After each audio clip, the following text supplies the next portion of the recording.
ಅವೆಲ್ಲ ಮೌತ್ ಮಾಡ್ತಾರ ಬಿಡೋರು.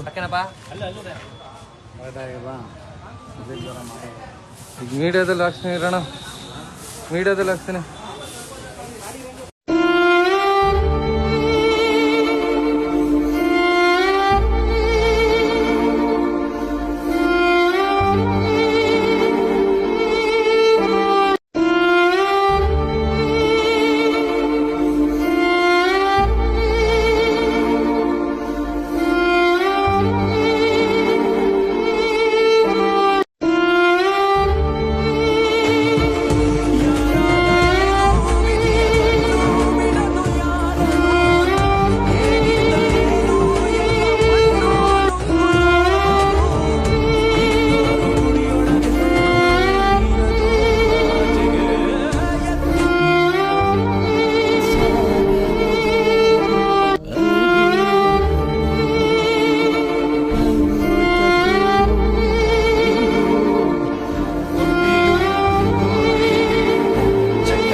ಮೊದಲನೆಯ ಯುಗಳ ಗೀತೆಗಳ ಒಂದು ಅವಕಾಶಗಳು ನನಗೆ ಏನ್ ಸಿಕ್ತು, ಅದರಲ್ಲಿ ಪ್ರಮುಖವಾಗಿ ಜಾನಕಿಯಮ್ಮ ಜೊತೆ ಆಡೋ ಸೌಭಾಗ್ಯ ನನಗೆ ಸಿಕ್ತು. ಕನ್ನಡದಲ್ಲೂ ಇರ್ಬೋದು, ತಮಿಳಲ್ಲಿರ್ಬೋದು. ಅಲ್ಲ, ಬರೀ ದೇಹ ಮಾತ್ರ ನಮ್ಮನ್ನ ಬಿಟ್ಟು ಹೋಗಿದೆ ಅಂತ ಹೇಳಕ್ ಇಷ್ಟಪಡ್ತೀನಿ. ಆದ್ರೆ ಅವರ ಸಂಗೀತ, ಅವರ ವಿದ್ಯೆ, ಅವರ ವಿನಯತೆ ಅದಷ್ಟು ಕೂಡ ಶಾಶ್ವತವಾಗಿ ನಮ್ಮೆಲ್ಲರ ಹೃದಯಗಳಲ್ಲಿ, ಮನಸ್ಸಲ್ಲಿ ಸದಾಕಾಲ ಇರುತ್ತೆ, ಉಳಿಯತ್ತೆ ಅಂತ ಇದ್ದೀನಿ. ಹೇಳೋ ಅವಶ್ಯಕತೆನೇ ಇಲ್ಲ ಆಕ್ಚುಲಿ ಹೇಳಬೇಕು. But we have fully lost India's best ever singers. ಅವರ ಪ್ರತಿಭೆ ಬಗ್ಗೆ ಏನ್ ಹೇಳೋದು, ಇಟ್ ಇಸ್ ಲೈಕ್ ಅವ್ರನ್ನ ಭೇಟಿನೇ ಮಾಡಿಲ್ಲ ಅಪ್ಪಿ, ಇಲ್ಲ, ನಾನು ನೋಡೇ ಇಲ್ಲ ಅವರನ್ನ. ಅದೇ ನನಗೊಂದು ಅಪರಾಧಿ ಭಾವನೆ. ಈಗ ನಾನು ಅವರನ್ನು ಯಾವತ್ತೂ ಪರ್ಸ್ನಲ್ ಆಗಿ ಮೀಟ್ ಮಾಡಿಲ್ಲ, ಯಾವುದೇ ಒಂದು ಪ್ರೋಗ್ರಾಮಲ್ಲಿ ಅವ್ರನ್ನ ನೋಡಿಲ್ಲ. ನಾನೆಲ್ಲ ನೋಡ್ತಾ ಇದ್ದಿದ್ದು ಅವ್ರ ಪ್ರೋಗ್ರಾಮ್ ಯೂಟ್ಯೂಬ್ ಈ ಥರ ಇದರಲ್ಲೇ ಟಿವಿಗಳಲ್ಲೇ ನೋಡಿದವಳು. ಇವತ್ತೇ ನಾನು ಆ ತಾಯಿಯ ದರ್ಶನ ಮಾಡ್ಕೊಂಡಿದ್ದು. ಸಾರಿ, ಒಂದು ನಿಮಿಷ ಇರೋ, ಒಂದು ನಿಮಿಷ ಇರೋ, ಒಂದು ನಿಮಿಷ. ಯಾರು ನಾನಾ?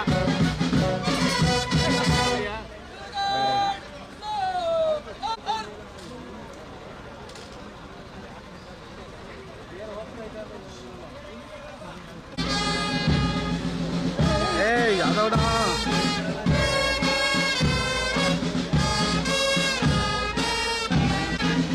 ಇನ್ನೊಬ್ರು ಬಂದ್ರಿಲ್ಲ.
ಒಂಚೂರು ಹಿಂದೆ ಹೋಗ್ಕೊಳ್ಳಿ, ಮುಂದಕ್ಕೆ ಹಾಕೊಂಡ್ರೆ ರಂಗ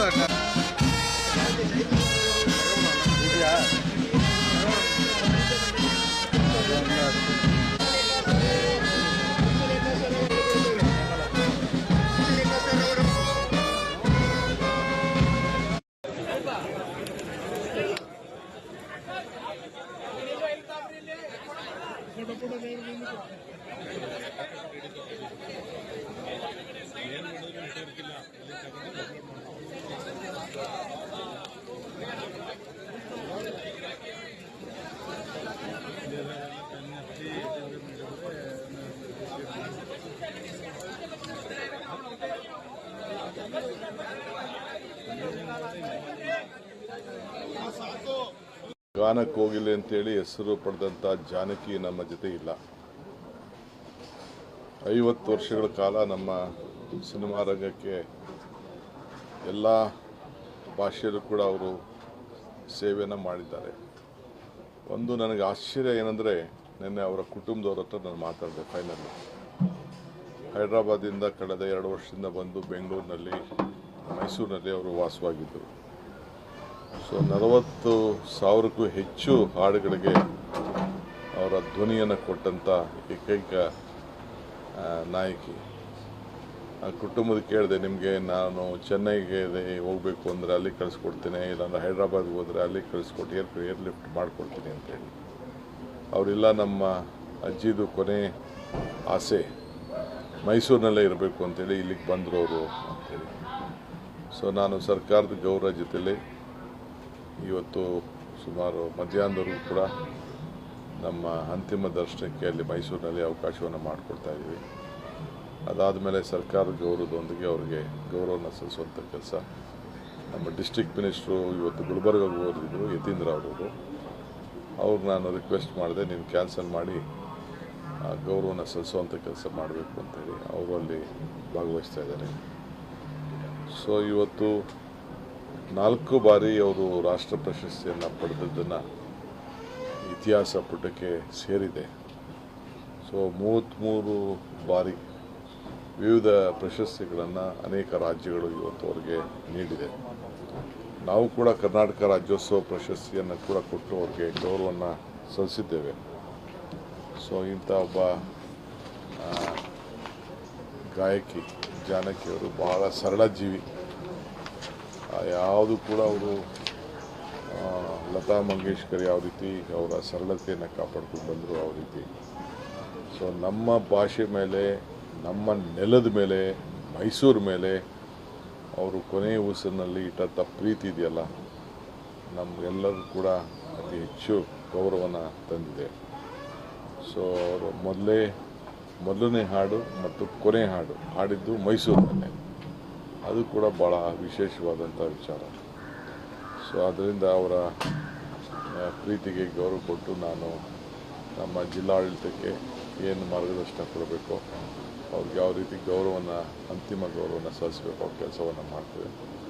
ಮುಂದಿನ ದಿನದಲ್ಲಿ ಆ ಚಿತ್ರರಂಗದವ್ರ ಹತ್ರ ಚರ್ಚೆ ಮಾಡ್ತೇನೆ. ಏನು ಅವ್ರಿಗೆ ಇನ್ಯಾವ ರೀತಿ ಅವರ ಹೆಸರು ಅಜಾಮರವಾಗಿ ನಿಂತ್ಕೊಳ್ಳಿಕ್ಕೆ ಏನು ಮಾಡಲಿಕ್ಕೆ ಸಾಧ್ಯನೋ ಅದ್ರ ಬಗ್ಗೆ ತೀರ್ಮಾನವನ್ನು ಮಾಡ್ತೇನೆ.